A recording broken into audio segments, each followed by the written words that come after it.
For those who are just joining my channel, how are you? My name is Seraphine. It's wonderful to meet you. If you haven't subscribed, take a moment to subscribe if this is the content you'd like to listen to every so often. Now, today I'm going to talk to you about the food. I have a few questions about living in Canada. People wanted to know how to adjust to living in Canada. So I will break that into several different videos because it's too long to do in one video. But today I want to talk about food. One of the things you want to be very comfortable with from the beginning is that you're not going to find the same kind of food here as you would in your country, and I'm specifically speaking with Kenyans, who are the majority of people asking me the questions. You will not find the same kind of food that we have back home. To begin with, depending on which province you go to, depending on how cosmopolitan it is, you'll find that it's difficult to find the kind of food that you're used to. I, for example, was living in New Brunswick when I got here. Finding ugali flour was a problem. There was yellow flour, which obviously you know that we don't consider the first option, but that's what was available. So I had a lot of yellow ugali flour because, you know, it was better than not having any at all. Finding maize, I come from Luoland where we eat nyoyo, that is a mix of maize and beans that's boiled together and sometimes stewed, sometimes not. But finding maize was a nightmare. You know, just regular maize was hard. It's called corn here. They couldn't call it maize, it's called corn. And at some point I even had to buy tinned corn, which apparently Mexicans use for some dish. I had to buy tinned corn just to have that taste of the maize. Otherwise, what you find here is sweet corn. It's not the same, you know. For me, sweet corn is something you have as a side with the roast meat or something, but it's not exactly the kind of flour that you're going to use for ugali. So, and obviously that means that githeri is out of the question, mokimo is out of the question, those kinds of foods. Finding fish is a challenge. I mean, you can have the fish that's found here, the salmon and all the rest, which I don't consider fish, but if you do, hey, go knock yourselves out. Sardines and all those, for me, that's not fish. But if that works for you, sometimes it's just the taste of something fish that's going to do it for you, because there's a big difference, guys. There's a big difference living here. It's a meat-eating place, okay? And most of the time, you're going to find that the foods that are available and are cost-effective are meats, all right? So that's chicken, that's beef, that's turkey, and not usually what we used to. Finding goat meat, finding lamb. You're going to go an extra mile to do that. You're going to have to go to the slaughterhouses, which I actually did, and it's going to cost you a lot more. So there's some adjustments you're going to have to make with your diet. It's not the same, all right?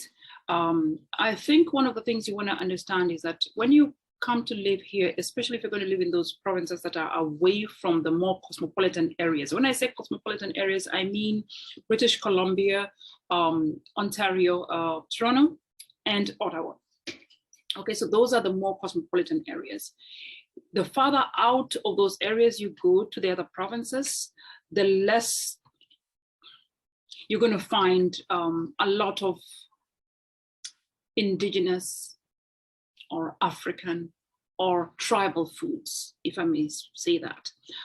Finding cassava, finding sweet potatoes. There are sweet potatoes. They're not exactly as sweet as what we know as sweet potatoes. And when you make them, they're watery. So that's going to be a problem for you if you're the kind of person that likes powdery sweet potatoes like I do. You'll find cassava. Cassava is actually the same, that's good. We have cassava from Mexico, that's good. You'll find arrowroot, that's good. You'll find bananas. Fruits are good. You'll find good fruit here. In fact, better fruit than ours. You'll find good fruit here. Of course, you won't find mangoes. So when you do, they're smaller. They're not like ours. So some adjustments to make. If you love food like I do, it's going to be a major problem at the beginning, a really big problem. And I was homesick a lot. I can tell you that at the end of the first year, just after we got confirmation of the permanent residence, I took time. I had just one week in the middle of a semester. I took time I went all the way to Kisumu. I sat in my mother's house, and then I went and had some food with my brother and just enjoyed the village. I went all the way to the village. It took me 4 days to travel there and took me another 4 days to come. I was there for exactly 2 days and I was back, but I just needed that. I was homesick. It had been a difficult 1 year, but most importantly, I missed the food. I really did miss the food.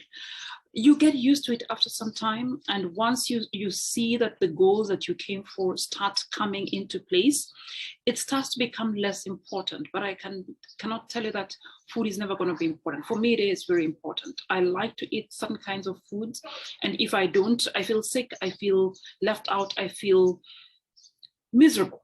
Okay, so if that's important to you, you want to go to places that are more cosmopolitan, where you find a lot of Asians and Mexicans and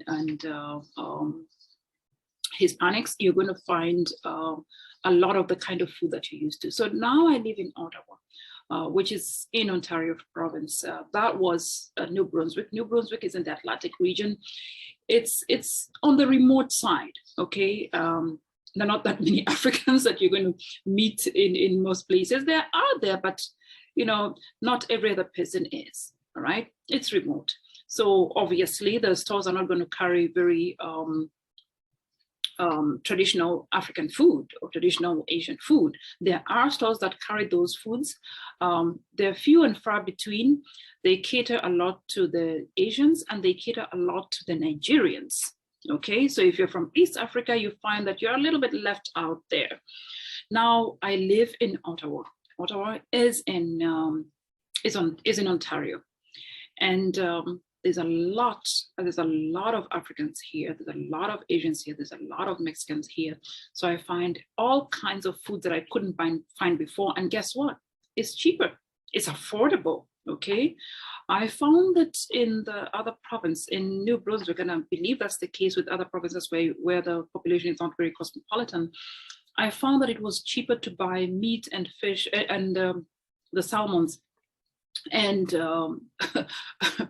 other kinds of fish that I'm not used to, and chicken. Okay, I'm not a very meat person to begin with. I grew up in the village. I grew up on vegetables, and when I say vegetables, I mean green vegetables. And when I say green vegetables, I don't mean sukuma wiki, which is called kale here, or collard greens. I'm used to the traditional vegetables. I mean the kunde, the mrenda, the osuga, the traditional vegetables, which obviously you're not going to find here. That was really frustrating for me. I tried to make versions of it. I would put okra and spinach and that kind of thing. It's not the same, but it was better than not having any at all. Now here in Ottawa, which is a more cosmopolitan place, and I'm not saying New Brunswick is bad because the kind of food you're going to look for or you're used to is not there. And if you're not like me, I guess it doesn't really matter. It just depends on what your priorities are and what is important to you.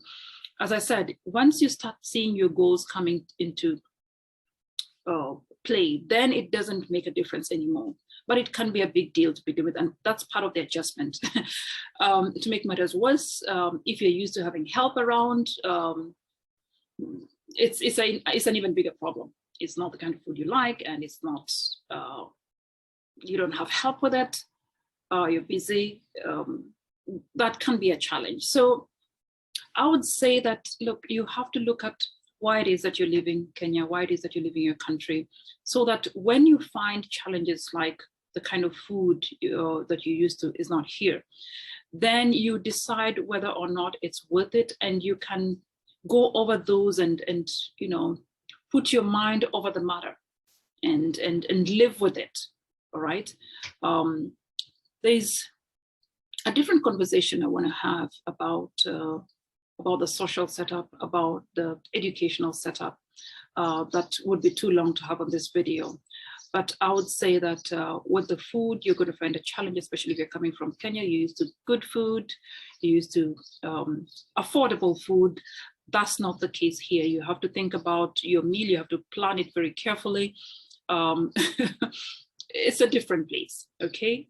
The thing is to have your goal really at the front of everything, at the forefront of everything that you're doing, so that when you encounter such challenges, it doesn't become too big a deal. All right.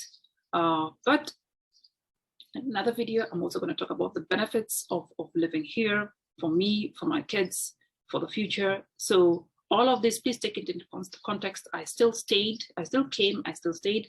I knew all this before I got here, but obviously researching about a place, the various aspects of the place, and then being there are two different things. I knew all this. Living it is a different conversation altogether. Am I happy? Ask me that in another 2 years. I'm getting there, all right? I'm getting there. I'm getting happier with the decision I made, but it's been an adjustment process. It's not been an easy process. Am I meeting my goals? Heck yes. Heck yes. Would I have done this back home? No. Okay, so it's up to you. It's a very individual decision. It's a very personal decision, and I wish you the very best of luck. I will answer other questions. There are questions about how